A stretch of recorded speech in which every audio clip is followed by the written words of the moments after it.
Bienvenidos a los estudiantes de administración. Nos vamos a basar en el libro del mismo título de Jean-Paul Chanillac, con el objetivo de exponer la gerencia integral como paradigma dominante que rige el comportamiento de las organizaciones en la búsqueda de la competitividad en los tiempos actuales. Para ello contamos con unos invitados especiales, la economista Maricol. Muchas gracias por tu invitación. Gracias por venir, Mari. Bienvenida. Gracias.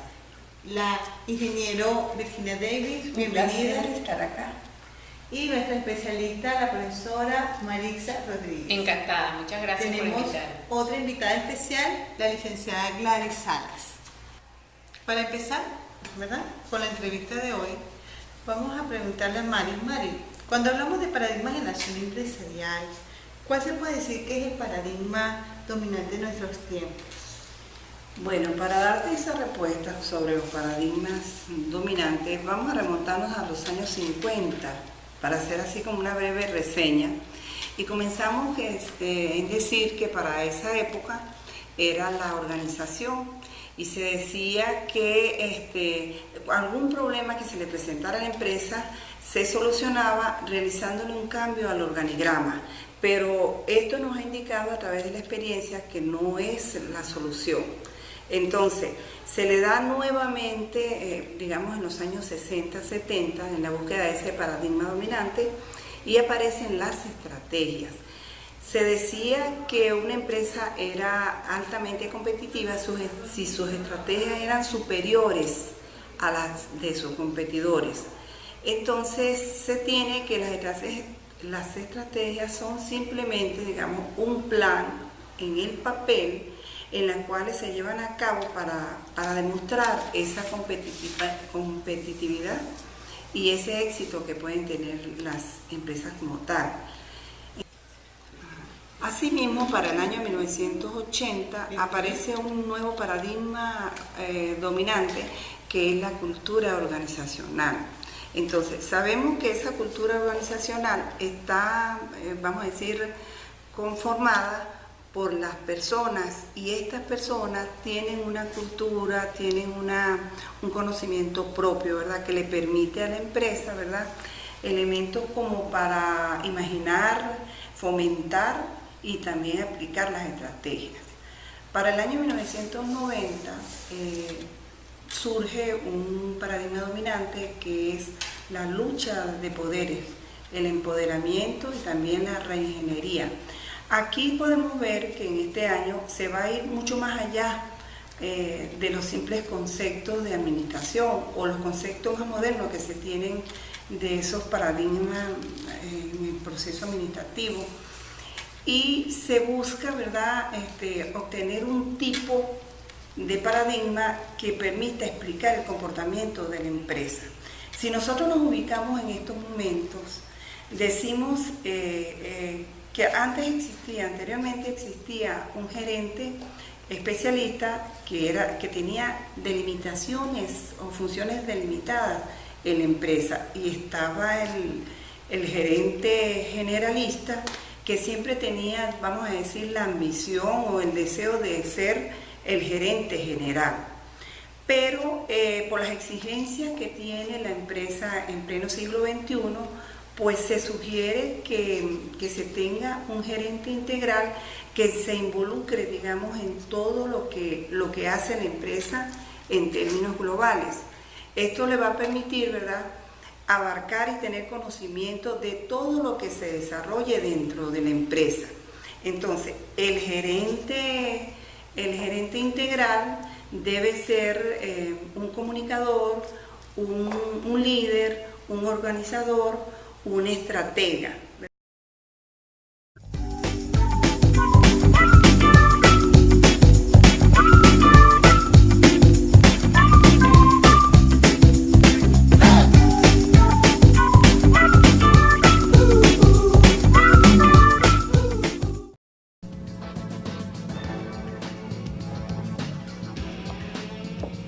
¿Subiría usted a este avión si supiera que el piloto hubiera sido capacitado como nosotros capacitamos a los gerentes? Yo no.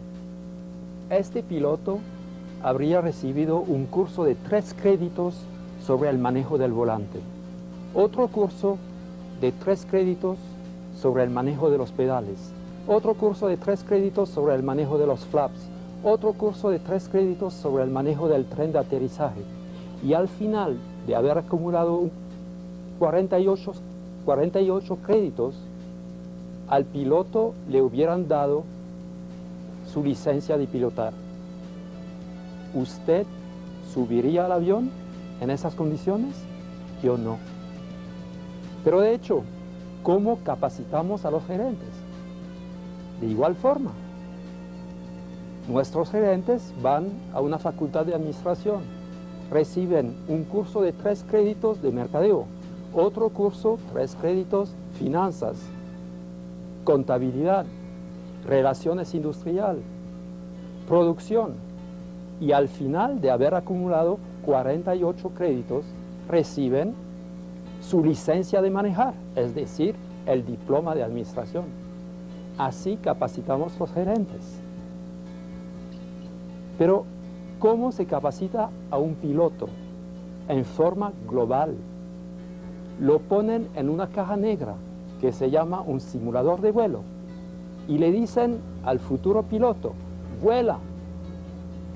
Y claro que al principio el piloto tiene problemas para manejar este avión, pero él deja que la fuerza lo acompañe y después de cierto tiempo es capaz de hacer volar el avión. Y ahora sí, le dan la licencia. ¿Por qué no capacitamos a nuestros gerentes de una forma integral? Combinando con el paradigma de la gerencia integral, ¿verdad? Actualmente, en ese paradigma, ¿cómo se podría optimizar el proceso de producción, venta y el proceso humano en las organizaciones? Mire, para optimizar el proceso de producción, venta y el proceso humano, en los años 80 se utilizaba el paradigma de la calidad total.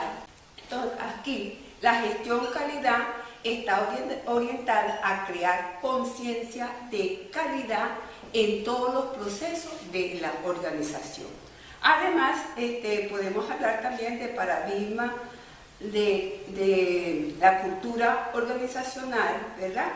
Que como lo mencionó la economista Marie Decor, en la cual se refiere a la actitud, comportamiento, creencias y valores que aporta el recurso humano a la empresa para alcanzar metas de productividad. ¿Qué importancia tiene cada uno de estos aspectos, como el marketing, la psicología organizacional y las finanzas, para comprender este comportamiento en las organizaciones actuales?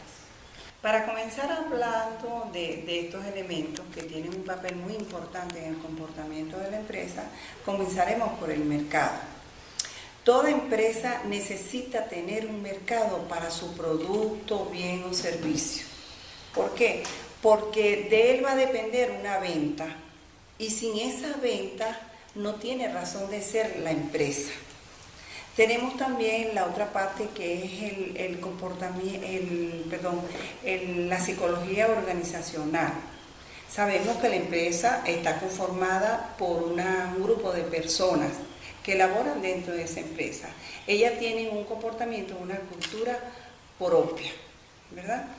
Y tenemos otra con respecto a las finanzas.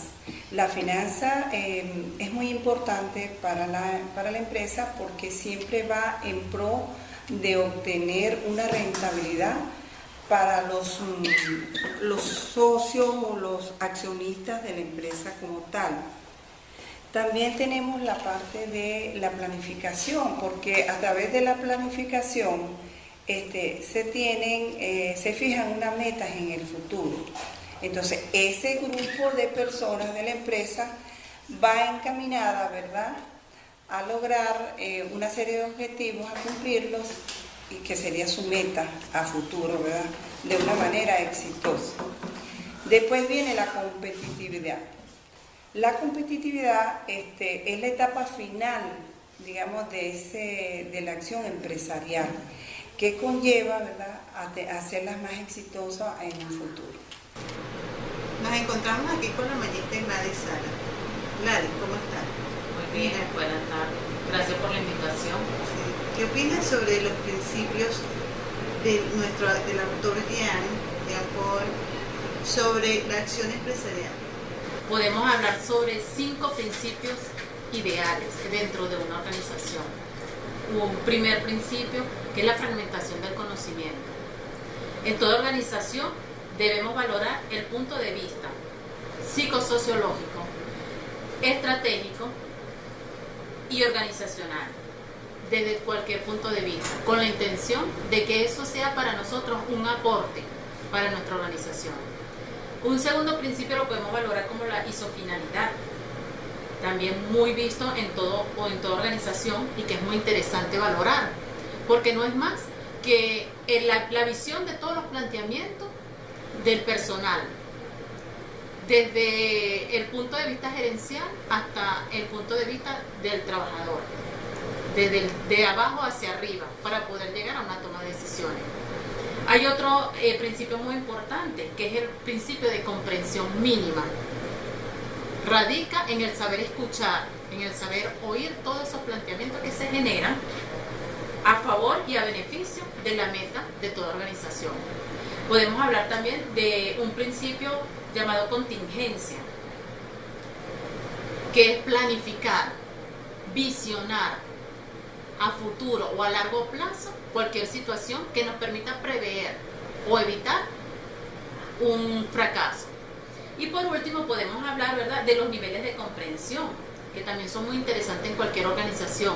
Ellos se pueden subdividir, por decirlo de alguna manera, en 3 categorías.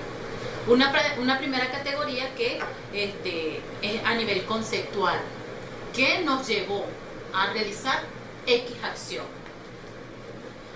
En segundo plano, la parte técnica, cómo vamos a llevar a cabo esa acción que nos hemos planteado, que también es interesante. Y para cerrar este nivel de comprensión, ¿verdad?, ¿qué práctica o qué herramienta vamos a utilizar para cumplir esta meta organizacional o para resolver alguna situación o un planteamiento organizacional? Gracias, Gladys. Al principio, coloquemos un caso hipotético. Un siguiente planteamiento de acción empresarial. El señor marketing, gerente, anuncia que el principal competidor acaba de realizar una rebaja de precios por época navideña. ¿Qué opina usted de eso? ¿Cuál sería la acción empresarial, profesora Virginia? Bueno, la interpretación que se puede hacer de esta acción empresarial la podemos interpretar desde mi punto de vista del principio de fragmentación conocimiento a partir del planteamiento estratégico, donde el gerente general sostiene que el competidor utiliza esa estrategia de la rebaja para apoderarse del mercado en esta época decembrina. Como sabemos, el gerente general es un estratega, que es un calculador. Para él la empresa no es un conjunto de personas o de estructuras, sino más bien es una caja negra cuyo contenido se desconoce y los eventos se pueden anticipar. Desde el planteamiento organizacional, como es el caso del gerente financiero, él puede sostener que el propósito de la rebaja es asegurar la bonificación de fin de año, ya que es política de la organización esa comercial que sus empleados o que la organización reciba una bonificación cuando la venta sobrepasa los pronósticos, y de esa manera también están haciendo una rebaja de su inventario, y esto es debido más que todo a motivos debido desde el punto de vista interno de la organización y no desde el punto de vista externo. El planteamiento psicosociológico lo podríamos ver observando a un alto ejecutivo y que considera que la rebaja se debe a una negociación entre los directivos y el sindicato o entre el personal. O sea, que es como una política, ¿verdad?, que utiliza y que se puede llegar, y donde llega a un acuerdo los directivos, el sindicato y el personal. Como podemos ver, estas interpretaciones son todas diferentes, pero son valideras. ¿Qué quiere decir la frase, el saber no garantiza el saber hacer? Marisa. Esta frase se refiere a que en muchas ocasiones las personas más estudiadas con mayores conocimientos intelectuales no necesariamente resultan ser las más capacitadas para ejecutar alguna labor, algún plan, entre otros. Para saber hacer es necesario tener actitud. Y los dos tipos de actitudes, actitud con P y actitud con C, actitud con C y actitud con P. Es decir, querer hacer las cosas, saber hacer las cosas y sobre todo tener la personalidad suficiente para estar al frente de las actividades empresariales que van a realizarse. ¿Qué significa los factores estrategia, mercado y cultura? Más que factores, constituyen ejes primordiales dentro de la gerencia integral. Dentro de ellos destacamos la gerencia cuya palabra se asocia a las destrezas militares, al arte de la guerra y el combate. Dentro del campo gerencial integral, este se señala como el camino o la vía hacia donde va la organización. Un estratega es capaz de pensar en osadía, en que puede controlar su futuro.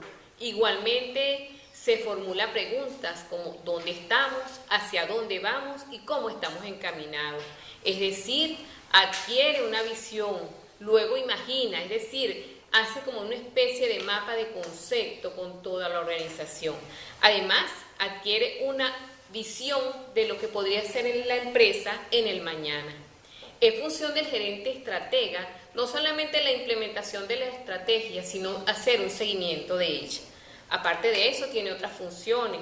El gerente integral como estratega pues, puede ser político, ya que no solamente se preocupa por la estrategia, sino que sabe sacar partido de sus funciones y sabe aprovechar estas circunstancias. Además de ser empresario, el empresario no solamente estudiaría el entorno, los problemas del entorno, también estudiaría y estaría en busca de esas oportunidades. Por otro lado, la finalidad de la estrategia es la competitividad, es decir, la libertad relativa de la acción. En cuanto a la organización, la función de la organización es darle a un grupo de personas los medios para llevar a cabo una tarea. El desafío que enfrenta el gerente organizador es ajustar constantemente el esquema organizacional de la empresa a las distintas modificaciones de la estrategia, de manera que se asegure un mayor desempeño. Es decir, debe haber congruencia entre las distintas variables de la empresa, es decir, una congruencia entre la estructura y entre la estrategia. Por otro lado, también tenemos el nivel de cultura. Dentro de este eje concebimos el constructo humano, destacando que la cultura es todo aquello que hace el hombre. Un gerente no es aquel que está construido solamente de papeles. El corazón de una empresa es la persona, son las personas, ese constructo, ese grupo humano. Para concluir, el gerente integral reúne en su modo de pensar estrategia, organización y cultura. Es un estratega, organizador y líder. Y competitividad es el fin de la acción empresarial. Muchas gracias a todos, muchas gracias a nuestras invitadas. Gracias por el aporte. Dejen sus comentarios. Espero sus comentarios. Muchas gracias.